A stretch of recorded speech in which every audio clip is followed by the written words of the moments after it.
Monsieur Éric Pliez, maire du 20e arrondissement, pour le groupe Paris en commun.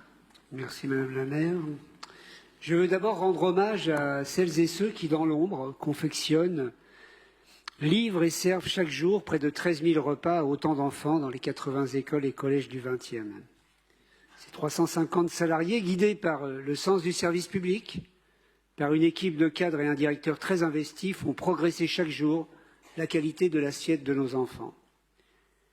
Alors nous connaissons, ça a été rappelé par différents intervenants, l'importance d'une alimentation saine et équilibrée proposée aux enfants, notamment dans les quartiers populaires. Nous avons voté ici un plan ambitieux et nécessaire sur le sujet. Aujourd'hui, la Caisse des écoles du 20e arrondissement atteint 56% d'alimentation durable, dont 45% de bio, et une origine française pour 90% d'entre eux. 100% du pain servi est bio et fabriqué localement. Depuis octobre 2021, nous avons également introduit 2 repas végétariens hebdomadaires pour diversifier les habitudes alimentaires. Mais notre volonté, avec les équipes de la Caisse, est d'accélérer la transition vers une assiette toujours plus goûteuse et vertueuse dans le cadre du plan alimentation durable 2022-2026 que nous avons voté en mai dernier.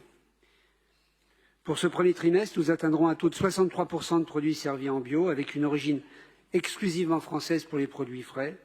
Tout ceci pour atteindre les 100% dans les meilleurs délais. Le bio, ce n'est pas une mode. Le bio ne doit pas être réservé aux plus riches, mais doit être accessible à tous. La qualité des produits, l'absence de pesticides contribuant à la bonne santé de tous. Et moins de produits chimiques, c'est moins de pollution des sols et de l'eau. Dans les collèges, nous diversifions les choix proposés aux élèves avec un menu à 5 composantes.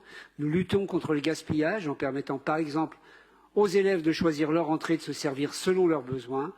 Nous voulons aussi les responsabiliser aux enjeux d'alimentation durable en développant les tables de tri et les actions de sensibilisation à impact carbone de leurs choix alimentaires. Enfin, les cantines du 20e sont pleinement engagées dans la transition vers la sortie du plastique.